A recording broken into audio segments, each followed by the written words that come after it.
Hello everyone, welcome to another Thrive Thursday. I am here with Lori and, I'm Shane by the way, and this is the author of this week's article, A High Rise on a Clear Day, Plus and Fear, and Judy Dano.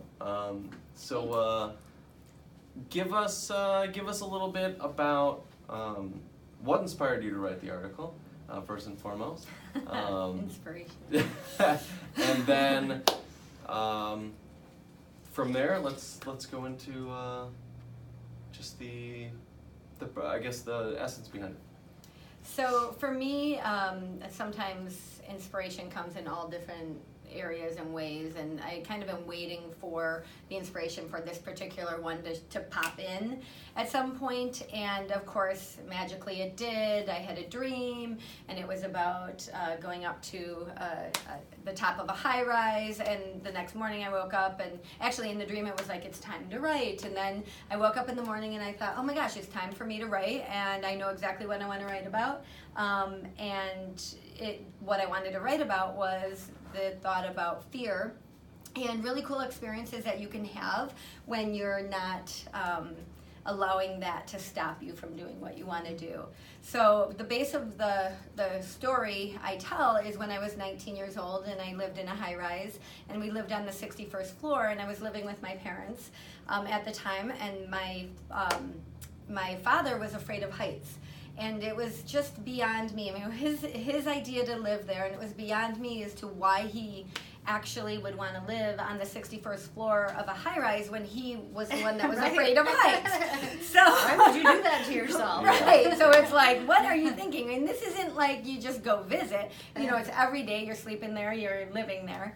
And so I just kind of got inspired and had a memory and got inspired about what a cool thing that was for me to see and for me to experience. And then I also then brought it to that next level of like asking questions for myself of, you know, at that time I was 19, and I used to love to stand on the benches that were right next to, there were actually vents, but they were benches, right next to the windows, where I would just look down the building and like have the experience of how high up I was, and it didn't bother me at all. I loved it. It was exhilarating, and I felt alive. So that memory was super cool. And then just the memory of, wow, like we lived there and my dad was afraid of heights, and yet he did it anyway.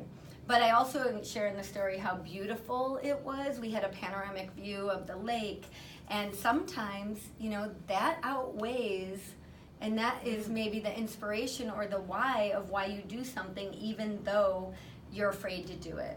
And so I love in my life, I'm very cognizant of what is holding me back, asking the questions of, you know, am I holding myself back from something that I could be experiencing in life that is really going to be a great experience for myself, but I'm too afraid to do it.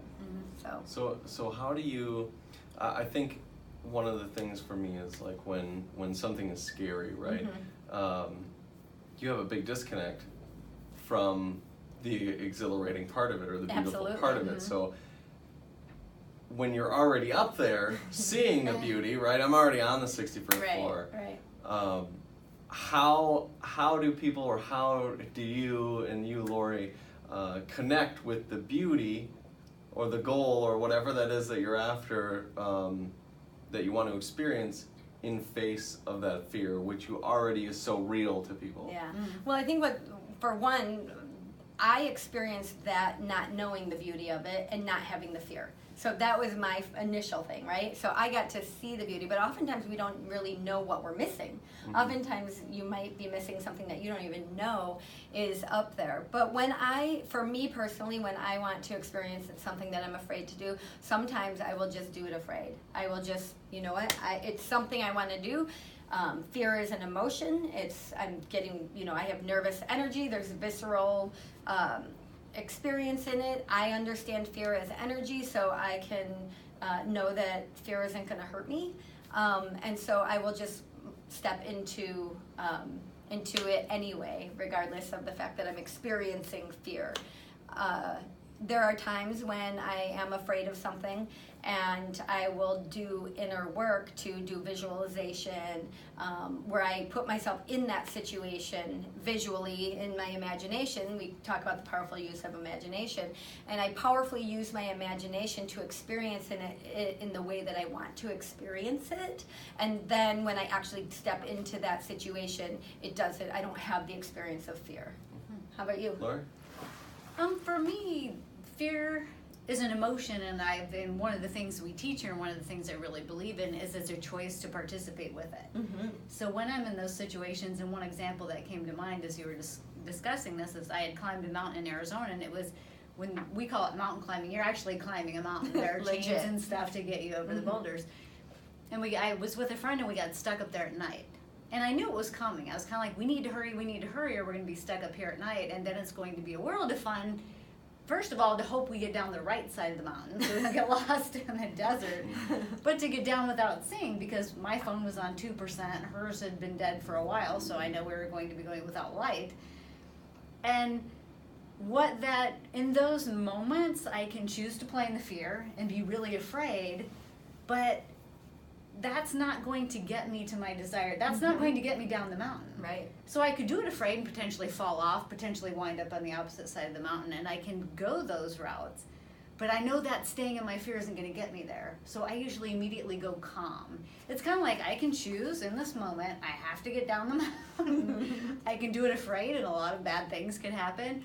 Or I can just get really calm and go down the mountain because I got up it. It's going to be dark, but I can come down it. So I have this uncanny ability to, in those moments, get really calm. I just get really grounded and focused and calm.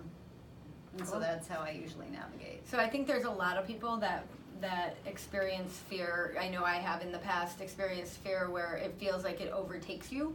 Mm-hmm. And so it's really cool to hear that there's choice in it and decision in it, and you have the ability to do that. And they're probably going, well, there's no way in hell I'd be able to do that.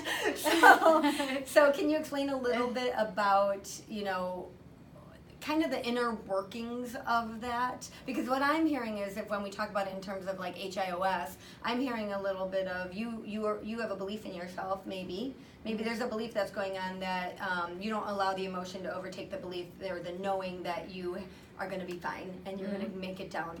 Or maybe there's thoughts. Maybe there's and I don't process it that way. I look at it as it's such a calm. I look at it as a divine calm. Like I connect to something greater than myself. Cool. To get me through those moments. That's cool. Yeah, because I'm sure a lot of people are wondering, well, how does she do that? So, yeah. And I've never articulated it that way. I don't think about it. I just know I get really you're calm. just experiencing it. Yeah. Awesome. Well, how do you do fear?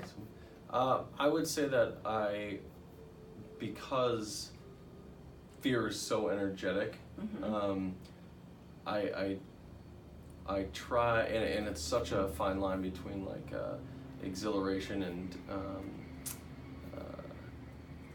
and debilitation, but I like to then take it for its positive use, I guess, or beneficial use for me, which is the exhilaration part, which is like, hey, I'm scared. I feel more alert. I feel in this like fight or flight kind of a thing, and I'm going to use that for what I'm doing. Awesome. Because my desire outweighs the risk or whatever. Yeah.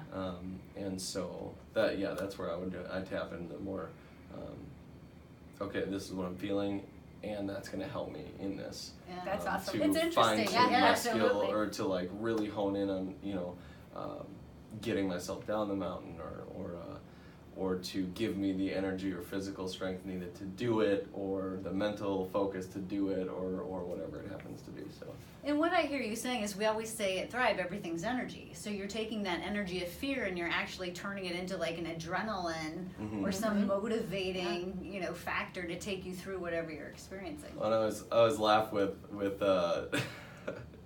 with people when I talk about this, and one of the things that I always just say is nothing hones the skills like necessity. Yeah, and so right. like when you're really afraid, and Yeah, absolutely. just go because you're gonna get it done. Yeah, It's just yeah. ridiculous how it works. But anyway, For me, what you're talking about when I'm playing in that space, I go into almost what you said, calm, but the calm comes from a laser focus. Mhm. I get into a laser focus of, I'm going to get down the mountain, or I'm going to experience the amazing beauty, and that's where my focus is. And so then it takes me out of the fear, because if I focus on the fear, then the fear is expanding in me and I'm experiencing it at a heightened level.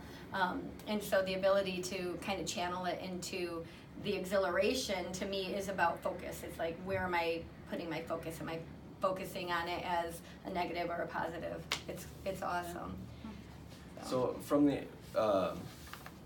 what is something that what do you hope that I guess comes across from your article? Yeah, so I think what I want people to know about me and about how I operate and is, I'll share that, and then I want you to think about, or want them to think about, how they operate and where have they done it before, and how do they operate in fear, and where is fear holding them back in spaces where they don't want to be held back. And it's really just making the choice to explore it versus having it be debilitating. And once you start opening that space of exploration, now you can respond to it in a different way. You might be able to go to the choice piece of it. You might still play in the space of the experience of it, or you might go to the exhilaration place of it. But what I really want people to understand is, it doesn't. You are bigger than it. It doesn't have to overtake everything you do in your life. There are things that I don't go and experience because the desire isn't there. It's just not that important to me, and it feels fearful that I would possibly do it, and that's right now. But maybe at some point, I'm not gonna be as afraid to do it, and I will go do it. So it's just that exploration of, am I holding myself back in areas because of fear? And if that's the case, what do I want to do about it? And then I also would love people to explore where they have already done things in their life that fear could have potentially held them back, and they went and they did it anyway. Because when we focus on those times, we can see where else we can put that in, or put that practice into other areas of our life. And figure out where it works so you Yeah. can repeat it if you want. Mm-hmm. Absolutely. Cool. And I just have one more question. Did you ever talk to your dad about why he did that? That's a great question.